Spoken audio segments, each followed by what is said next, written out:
You're old, you're young. You're star-dung is what you are. Okay, on to our nose. Oh, stabbed in the back. Oh, and you're to blame. Oh, you give honor a bad name is what you do. Ah, Rolorg. Oh, living in darkness, battling in the great hall. This is a real page-turner. Wait. He can darken the light of Jewel, but can't wield a blade.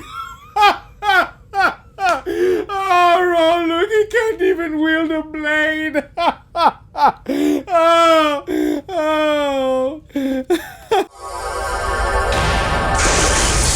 Priority 1 message from Starfleet coming in on secured channel.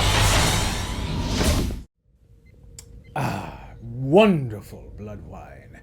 Welcome, fellow warriors. I, Melknezer, on behalf of the Priority 1 News Network, welcome you. Let's begin this week's roundup of the news with drama. You see, Paramount Plus has certainly been busy.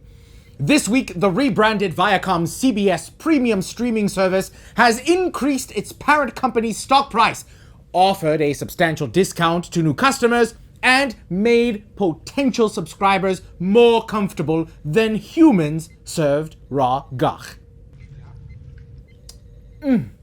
Wonderful pairing.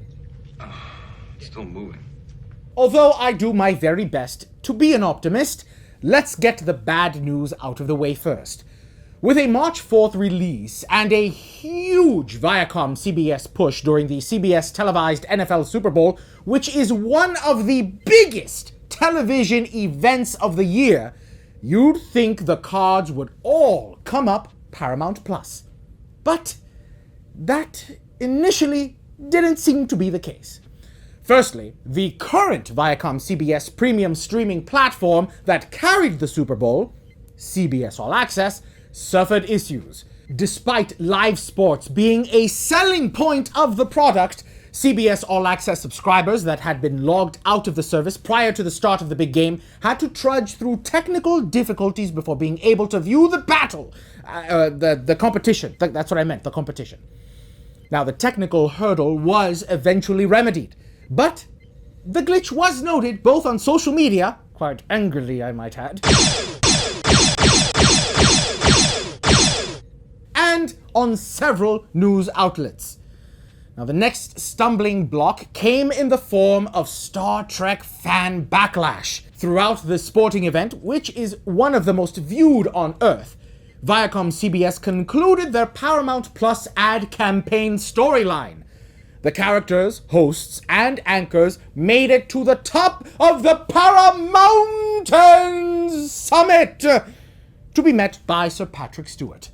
Now, things get weird, and the commercial concludes with cartoon character SpongeBob SquarePants rocking out to Sweet Victory. Now, fans were uncomfortable with Stewart's goofiness in the ad, but the real backlash came from social media, with the commercial showing Spock swaying to the power ballad, Air Guitared, by SpongeBob. Don't ever look back on the world closing in. Be on the attack with your wings on the wind. I always want to be honest with you, dear viewer. I am a member of the camp that was sorely disappointed by this campaign. I would be willing to put down latinum and bet that many of you have had conversations that went something like this. Oh, hey, you're a Star Trek fan, right? How have you been enjoying the new shows? Oh, they're wonderful. Have you given them a try? Nah, I love Star Trek and all. I grew up with it. My father loved it. But there's no way I'm paying another subscription streaming service. And to be quite honest with you, I wasn't a big fan of the new incarnations. I would imagine that the goal of this new Paramount Plus campaign was to showcase their library. Unfortunately, I'm afraid that images like that of a dancing Spock did nothing except confuse potential viewers that were already on the fence about new Trek. Now, don't get me wrong.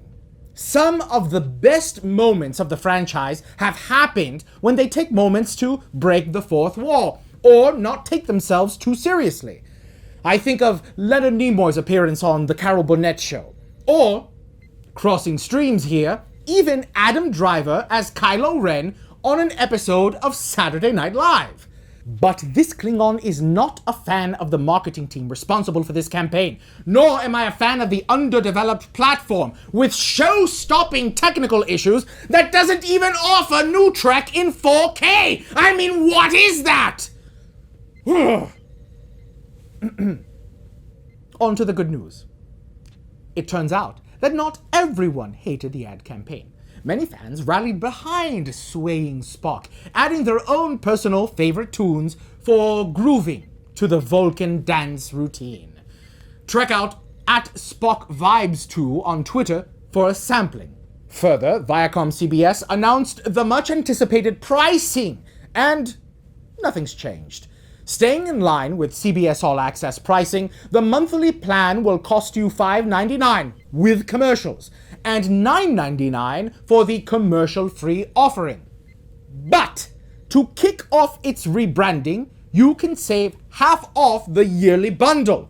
In other words, you'd only be paying $29 with commercials and $49 without for a year's subscription. A daring move, ViacomCBS, a daring one indeed. Now don't forget though, if you do sign up for the yearly subscription, you will be automatically charged for your 1 year when it rolls around in 2022. And it will be at the full price. So stay vigilant, friends. Automatic renewal prowls like a cloaked burrell full of battle-hungry warriors. But while you wait for new offerings of Star Trek, why don't you play a game? ViacomCBS teamed with Star Trek Fleet Command publisher Scopely to promote the release of Paramount Plus and possibly give you full access to the service for free. But probably not. Scopely has created a web-based game called Star Trek Kobayashi Maru, based on the famous no-win scenario of the same name that allows you to take the center seat and patrol the sector until you are destroyed for entering the neutral zone. A clear violation of our treaty. Federation patah! But we are at peace now. Excuse me. The browser-based game plays much like an old DOS game or a digital choose-your-own adventure. It is nostalgic and entertaining, if not a bit infuriating. According to Gizmodo, quote, there is a 1 in 10,000 chance that you can actually beat Star Trek Kobayashi Maru as you make your own decisions exploring Federation space. But if you do win, there are prizes to be had. The first 3 people to find a way to beat Star Trek Kobayashi Maru will win things like Star Trek merch, and, if you're in a country where it's actually available, a lifetime subscription to CBS All Access, nay, Paramount Plus. End quote.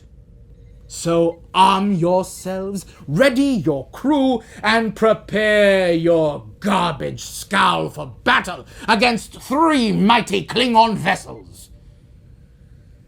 And now, dear warriors, we must part ways. But remember, dancing Vulcans are treacherous, even the handsome ones. They call me Cuban Pete.